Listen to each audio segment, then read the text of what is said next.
Photo పెట్టుకోరి, మా తమ్ముడు పట్నం వాళ్ళు ఉంటాడు తెచ్చుకోపోండి అని నా ఫోటో చూపించమని చెప్పిన. ఇవాళ మా అక్కలు చెప్పాలి, 2.5 ఏళ్ళ 10,000 కోట్లు మీ బస్ కిరాయిల కోసం ఈరోజు ఆర్టీసీకి మనం చెల్లించినాం. ఒకనాడు నష్టాలలో ఉన్న ఆర్టీసీ ఇవాళ లాభాలలోకి వచ్చింది.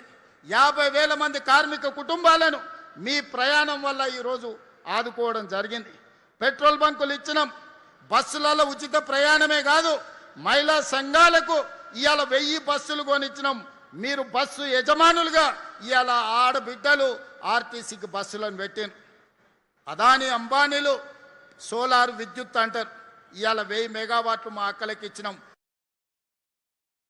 అదాని అంబానీలతో పోటీ పడుతున్నారు.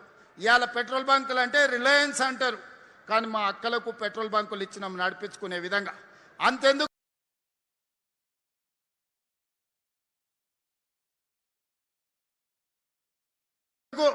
Hitech city, Microsoft, Infosys, Wipro, Cognizant లేకపోతే గూగుల్ లాంటి సంస్థలు హైటెక్ సిటీ చుట్టుముట్టుతో ఇవే కదా.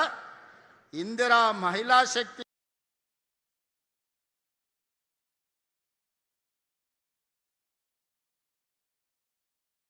స్టాల్స్ 3.5 ఎకరాలల్లా 150 స్టాల్స్ 1000 కోట్ల భూమి ఆడబిడ్డలకిచ్చి ఐటీ కంపెనీలతో పోటీ పడే విధంగా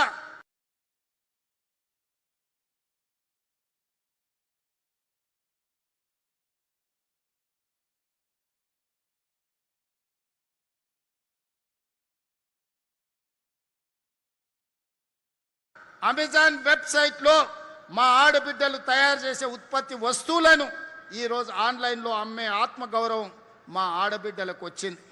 నేను ఆనాడే చెప్పిన, 1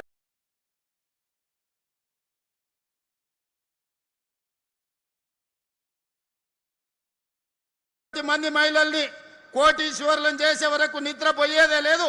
ఆడబిడ్డ అంటే కోటీశ్వరాలు కావాలి. కుటుంబ సభ్యులను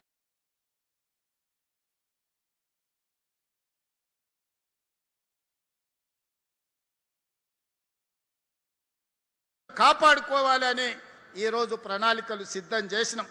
2034కు $1 ట్రిలియన్ ఎకానమీకి తెలంగాణ రాష్ట్రాన్ని తీసుకెళ్ళాలి. 2047కి $3 ట్రిలియన్ ఎకానమీ ముందుకు వెళ్ళాలి అని ప్రణాళికలు చేసినాం. అక్కడికి వెళ్ళాలి అంటే మా ఆడబిడ్డలు 1,000 మంది కోటీశ్వరులు కావాలి. ఇవాళ ఆడబిడ్డలకు అండగా నిలబడే ప్రభుత్వం ఇది. అభివృద్ధి కోసం నేను పోయి ఢిల్లీలో కలిసి వచ్చిన 3 రోజుల తర్వాత కిషన్ రెడ్డి పోయి కలుస్తాడు. నేను ప్రధానమంత్రిని కలిస్తే వెనకంగానే ప్రధానమంత్రిని కలుస్తాడు.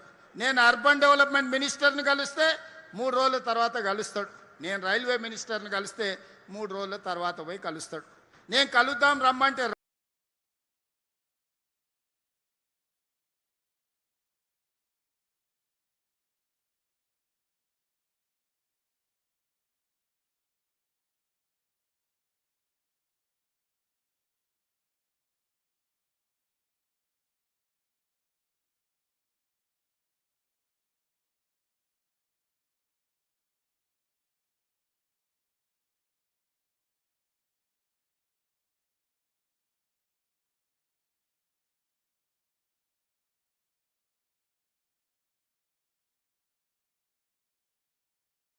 అభివృద్ధి కార్యక్రమాల్లో భాగంగా మీరందరు ఇక్కడికి వచ్చిండ్రు.